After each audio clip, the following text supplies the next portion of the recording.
आप सबका हमारे चैनल BMC जो कि BE का ही एक पार्ट है में स्वागत है। हमारे चैनल से ज़्यादा लाभ लेने के लिए इसे सब्सक्राइब करना ना भूलें और नए वीडियो के नोटिफिकेशंस प्राप्त करने के लिए बेल आइकन दबाना भी ना भूलें। कक्षा 6 के चैप्टर 1 अपनी संख्याओं को जानें की प्रश्नावली 1.2 में आज हम करेंगे प्रश्न संख्या 8।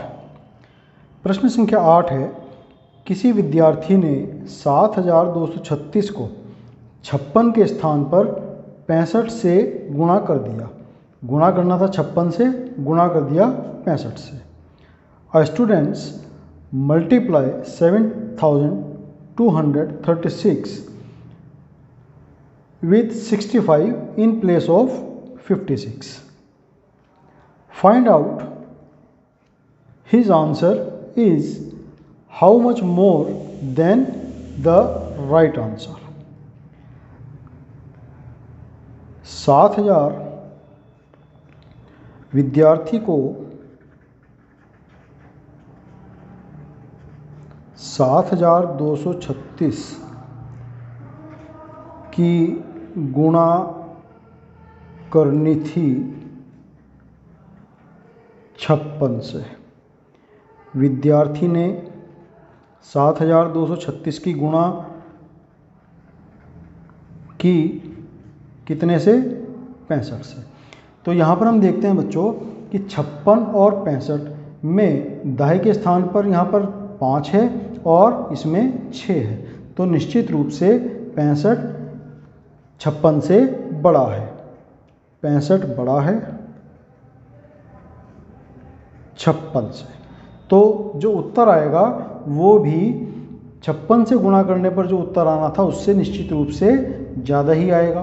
तो सबसे गुणा करने के लिए हम ये अंतर ज्ञात करने के लिए हम क्या करेंगे कि 7236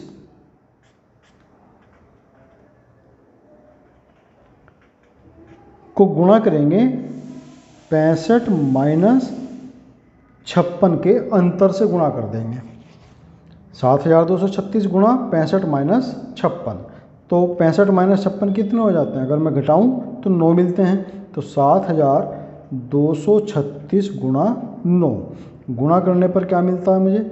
9 × 54, 5 9 × 27 और 5 32, हासिल होते हैं 3, 9 दूनी 18 और 3 21, हासिल होते हैं 2, 9 × 7 63 और 2 65।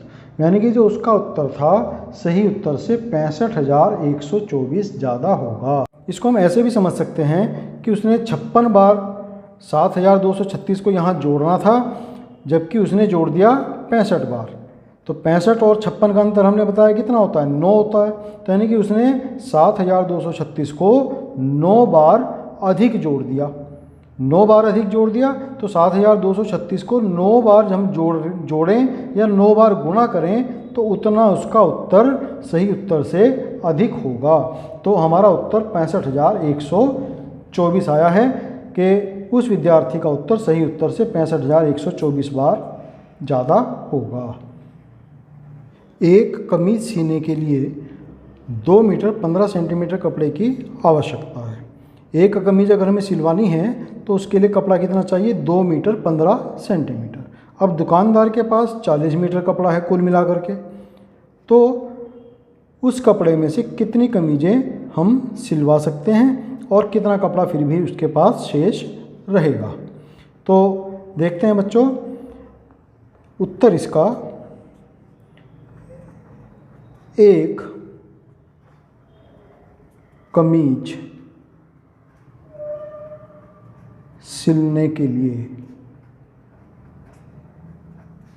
आवश्यक कपड़ा कितना है? 2 मीटर 15 सेंटीमीटर। तो 2 मीटर 15 सेंटीमीटर, हम यहाँ पर 2 इकाई हैं मीटर और दूसरी है सेंटीमीटर, तो हम इसको जो है एक ही इकाई में बदलेंगे, या तो सारे को मीटर में बदल दें, सेंटीमीटर को भी मीटर में बदलना पड़ेगा तब, या इस सेंटीमीटर में ही पूरे को बदल दें, यानी कि तब हमें मीटर को सेंटीमीटर में बदलना पड़ेगा। तो हम सेंटीमीटर में बदल देंगे तो हमें प्रश्न को हल करने में आसानी होगी। तो हम जानते हैं कि 1 मीटर बराबर होता है 100 सेंटीमीटर। तो 2 मीटर कितने के बराबर हो जाएगा? 2 गुणा 100 सेंटीमीटर, यानी कि 200 सेंटीमीटर। तो आवश्यक कपड़ा कितना है एक कमीज के लिए?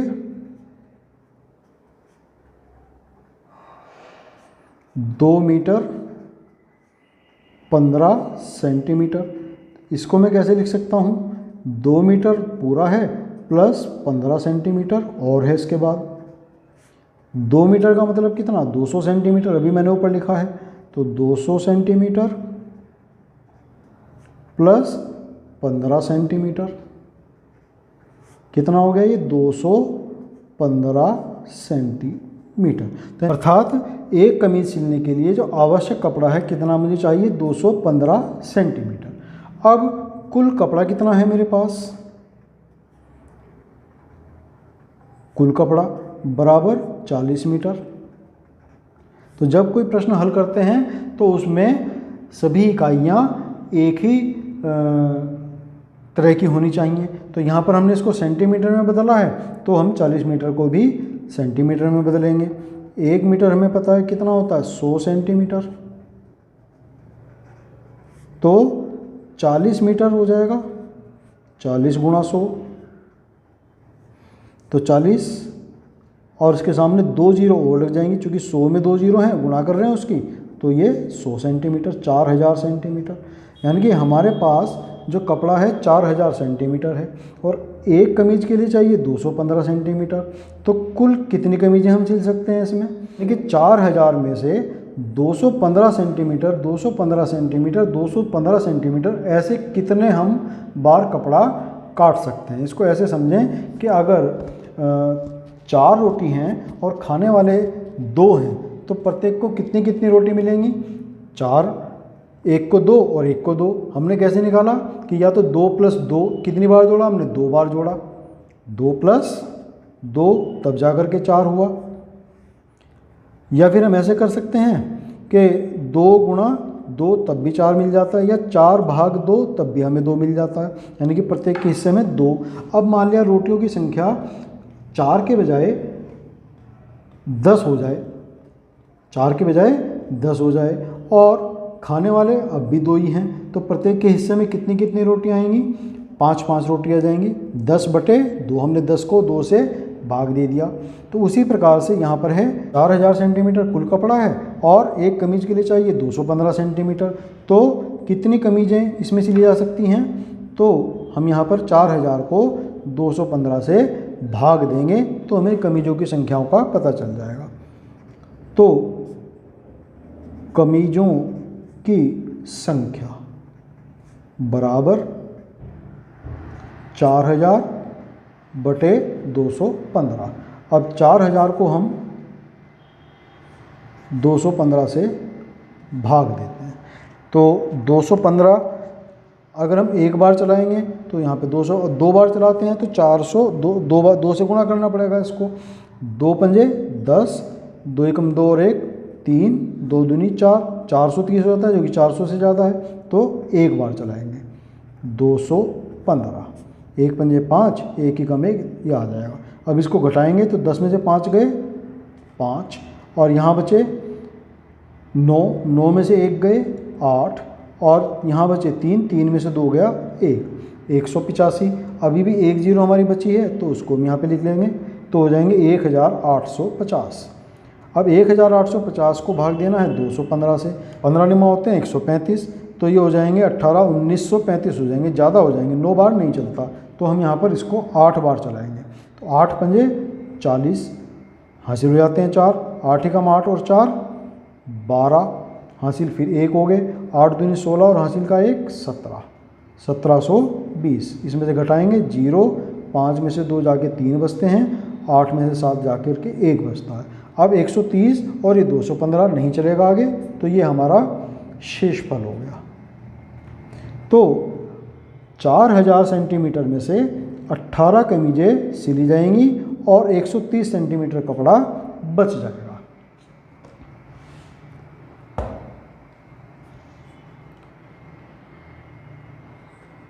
चालीस मीटर से 18 कमीजें सिली जा सकती हैं और 130 सेंटीमीटर कपड़ा शेष बचेगा। तो ये हमारा इस प्रकार से आंसर आ जाता है। प्रश्न संख्या 10 है, दवाइयों को बक्से में भरा गया है और ऐसे प्रत्येक बक्से का वजन 4 किलोग्राम 500 ग्राम है। इन सब बक्सों को एक वैन में उस जो कि 800 किलोग्राम से अधिक वजन नहीं ले जा सकती है, तो उस वैन में ले जाना है, तो उस वैन में हम ऐसे कितने बक्से रख सकते हैं? उत्तर, एक बक्से का वजन दवाइयों सहित कितना है? 4 किलोग्राम 500 ग्राम। तो यहाँ पर भी 2 यूनिट हो गई, 1 किलोग्राम और 1 ग्राम। तो हम इसको एक ही यूनिट में बदल देंगे, किलोग्राम को भी हम यहाँ पर ग्राम में ही बदल देंगे। अब हमें पता है कि 1 किलोग्राम बराबर होता है, हमने सब पहले बताया था कि 1000 ग्राम। 1 किलोग्राम में 1000 ग्राम, तो 4 किलोग्राम में कितना हो जाएंगे? 4000 ग्राम। तो बक्से का वजन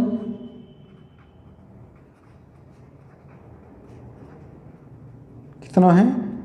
4 किलोग्राम और प्लस 500 ग्राम। इसको हम ऐसे भी लिख सकते हैं, 4 किलोग्राम मतलब 4000 ग्राम और प्लस 500 ग्राम ये हैं, तो ये हो गए 4500 ग्राम। अब वैन में ले जाया जाने वाला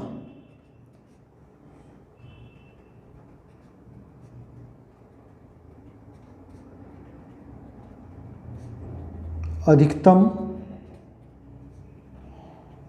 वजन कितना है? 800 किलोग्राम। इसको भी हमें ग्राम में बदलना पड़ेगा, तो 800 गुणा 1000 यानी कि 8 लाख ग्राम। जो वैन है वो 8 लाख ग्राम वजन लेके ज़्यादा से ज़्यादा जा सकती है। तो अब हमें 4500 ग्राम के जो बक्से हैं वो ऐसे कितने बक्से इसके अंदर रख सकते हैं? एक बक्सा रखा तो 4500 ग्राम हो गया, दूसरा बक्सा रखा तो 9000 ग्राम हो गया, तीसरा बक्सा रखा, जुड़ता चला जाएगा इसमें, है ना। तो या तो हम ऐसे कर लें कि इनको जोड़ें तो 8 लाख बार ग्राम वजन होने में कितने बक्से आएंगे, ये तो बड़ा भारी काम हो जाएगा जोड़ना। तो उसके लिए हम क्या करेंगे कि हम 8 लाख को ही 4500 से भाग दे देंगे, तो हमें हमारा उत्तर मिल जाएगा। तो वैन में लादे जा सकने वाले बक्से किसके बराबर होगा? वो अधिकतम वजन जितना वैन में लाद सकते हैं हम, अधिकतम वजन बटे एक बक्से का वजन। इससे हम बक्सों की संख्या निकाल सकते हैं। तो ये है 8 लाख भाग 4500। तो 1 0 2 0 कट जाएंगी। अब हमारे पास बचते हैं 8000 और नीचे बचते हैं 45। तो 8000 को हम 45 से भाग देंगे।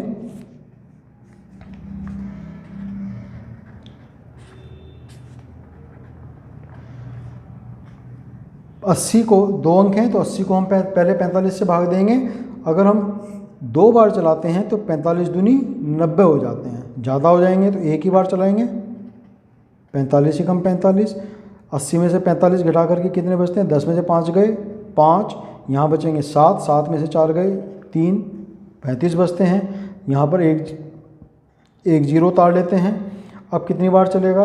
45 10 बार चलाएंगे तो 450 हो जाता है, ज़्यादा है। 9 बार भी नहीं चला सकते। 8 बार देखते हैं। 8 पंजे 40, 4 8 चौक 32 और 4 36, ये भी ज़्यादा हो जाता है। तो हम जो है 7 बार चलाएंगे। 7 पंजे 35, हासिल हो गए 3, 7 चौक 28 और 3 31, 315। घटाएंगे, 10 में से 5 गए 5, यहाँ बचे 4, इधर लिया था हमने तो 4 में से 1 गए 3, 3 में से 3 गया 0, तो 35 बचा। फिर यहाँ से हमने 1 जीरो नीचे लिया। अब कितनी बार चलेंगे? देखो 8 बार चला करके तो ज़्यादा हो रहा था 350 से, फिर क्योंकि 350 दोबारा बचा है हमारे पास तो 7 ही बार दोबारा चलाएंगे। तो 7 पंजे 35, ऊपर भाग दिया हमने वही है 315। फिर हमारे पास यहाँ पर 35 बच जाएंगे। तो ऐसे यानी कि 177 बक्से रखे जा सकते हैं।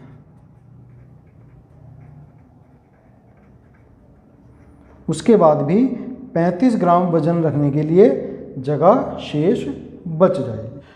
प्रश्न संख्या 11, एक स्कूल और किसी विद्यार्थी के घर के बीच की दूरी 1 किलोमीटर 875 मीटर है। घर और स्कूल के बीच की दूरी हमें पता है। प्रत्येक दिन में उसे यह दूरी 2 बार तय करनी होती है, एक बार घर से स्कूल जाने के लिए और एक बार स्कूल से फिर वापस घर आने के लिए। तो 6 दिन में उस विद्यार्थी द्वारा तय की गई दूरी ज्ञात कीजिए। देखो घर और ये स्कूल, तो 1 किलोमीटर घर से स्कूल जाने के लिए 875 मीटर और वापस फिर स्कूल से घर जाने के लिए फिर इतना ही 1 किलोमीटर 875 मीटर। तो ऐसे उसे 6 दिन तक करना है। तो एक दिन में 2 बार, 2 दिन में 4 बार, 3 दिन में 6 बार, 4 दिन में 8 बार। तो 2 + 2 + 2 + 2, 6 बार ऐसा होना है, +2। तो 2 और 2 4, 2 6, 2 8, 2 10 और 2 12, यानी कि इसको कुल 12 चक्कर लगाने हैं ऐसे। तो हम इसको 6 बार जोड़ें या 6 बार 2 को 6 से गुणा कर दें तब भी हमें 12 मिल जाता है। यानी कि 12 चक्कर उसके कुल मिला करके हो जाएंगे 6 दिन में। तो 1 किलोमीटर 875 मीटर को हमें 12 से गुणा करनी होगी। अब इसको देखो बच्चों, हल करेंगे।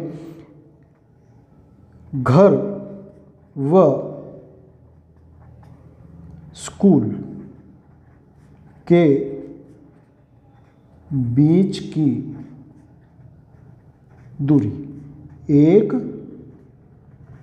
Kilometre 875 metre. अब 1 किलोमीटर बराबर होते हैं 1000 मीटर। तो कुल किलोमीटर कितने हो गए? 1000 और प्लस 875 ये भी हैं और आगे, तो ये हो गए 1875 मीटर। यानी कि इसको रोज़ 1875 किलोमीटर एक तरफ के लिए चलना पड़ता है। तो एक दिन में लगाए गए चक्कर, एक बार जाने के लिए और एक बार आने के लिए, तो 2 चक्कर होते हैं। तो 6 दिन में कितने चक्कर लगेंगे उसके? हमने यहाँ पर बताया कि 6 गुणा 2, 12 चक्कर लगेंगे। अब एक तरफ जाने के लिए उसको कितनी दूरी तय करनी पड़ती है? 1875। तो वापस आने के लिए 1875 और जोड़ दो, 2 के लिए मैं यहाँ पे ये जाना और ये वापस आना, तो 1875 और 1875। तो यहाँ पर हम पहले लिखेंगे एक दिन में तय दूरी एक दिन में कितना चलता है वो? 1875 जाना और प्लस 1875 आना, या इसको 2 से गुणा भी कर सकते हैं हम। तो जोड़ देंगे इसको, 5 और 5 10, हासिल होते हैं 1, 7 और 7 14 और हासिल का 1 15, फिर हासिल 1 होते हैं 8 और 8 16 और 1 17, 1 हासिल हो जाते हैं 1 और 1 2 और 1 3, 3750 मीटर एक तरफ एक दिन का उसका, इतनी दूरी उसने एक दिन में तय की। तो या तो हम इसको 6 से गुणा कर दें 6 दिन के लिए, 6 दिन में तय दूरी, या तो हम 2 तरीके हैं इसके, गुणा 6 कर दें, 6 0 0, 6 पंजे 30, हासिल हो जाते हैं 3, 6 सत्ते 42 और 3 45, हासिल हो जाते हैं 4, 6 3 18 और 4 22, 22,500 मीटर। या फिर हम ऐसे भी कर सकते हैं कि 12 चक्कर जब लगाए एक तरफ की दूरी कितनी है? 1875, 1875 मीटर। तो आना जाना कुल कितने चक्कर हुए? 12। तो 12 चक्कर की दूरी कितनी हो गई? 1875 गुणा 12। तो इनके हम गुणा करेंगे 1875 और 12। तो 12 का 12 सभी को आता है, 12 पंजे 60, हासिल हो जाते हैं 6, 12 सत्ते 84, 84 और 6 90, हासिल हो जाते हैं 9, 12 8 96, 96 और 9 105, हासिल हो जाते हैं 10, 12 एकम 12 और 10 22। तो 22,500 मीटर, ये भी इसका आंसर आ गया ऐसे। तो चाहे हम एक दिन में कुल दूरी निकाल करके उसको 6 से गुणा कर दें, या एक तरफ की दूरी निकाल करके और उसको 12 से गुणा कर दें, उत्तर हमारा फिर भी वही आएगा। तो हम किसी भी तरीके से इसको कर सकते हैं। अब प्रश्न संख्या 12, एक बर्तन में 4 लीटर 500 मिलीलीटर दही है। 25 मिलीलीटर धारिता वाले कितने गिलासों में इसे भरा जा सकता है? धारिता मतलब कि एक गिलास में कितनी दही आ सकती है, कितना आयतन उस दही का आ सकता है। तो 25 मिलीलीटर जो है गिलास के अंदर आ सकती है। तो ऐसे कितने गिलास हम इससे भर सकते हैं? तो एक गिलास में 25 मिलीलीटर, 2 गिलास में फिर 25 मिलीलीटर, तो कुल मिलाकर के हो गई 50, फिर तीसरे में और 25 तो 75। तो या जोड़ते चले जाएं, या फिर हम क्या करें कि 4 लीटर 500 मिलीलीटर को 25 से भाग दे दें।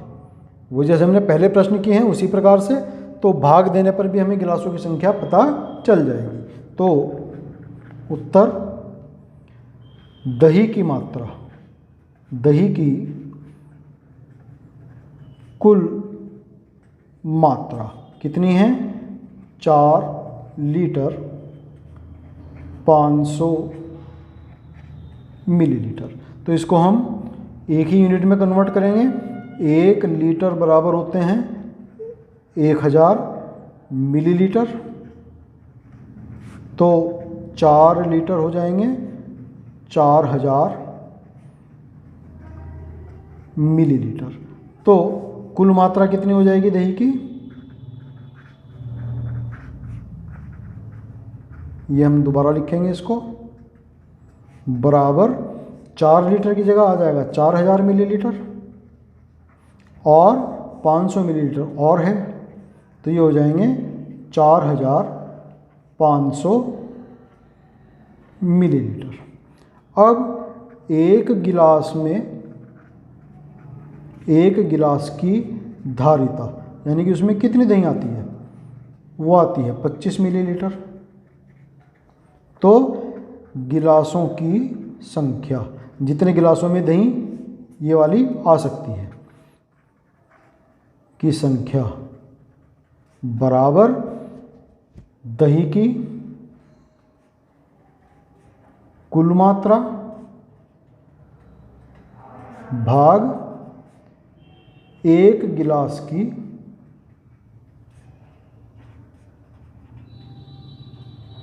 धारिता।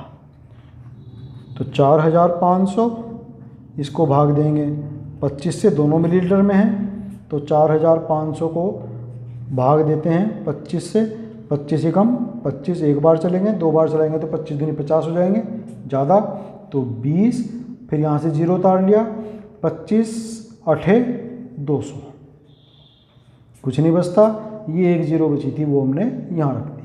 तो ये हो गए गिलासों की संख्या बराबर 180, यानी कि उस दही से हम 25 मिलीलीटर धारिता वाले 180 गिलास भर सकते हैं। ये इसका उत्तर आ गया। तो आज के लिए इतना ही। यदि आपको मेरा वीडियो पसंद आया हो तो लाइक बटन अवश्य दबाएं और ज़्यादा से ज़्यादा बच्चे इसका लाभ उठा पाएँ, इसके लिए इसको ज़्यादा से ज़्यादा शेयर भी अवश्य करें। धन्यवाद। आपका दिन शुभ हो।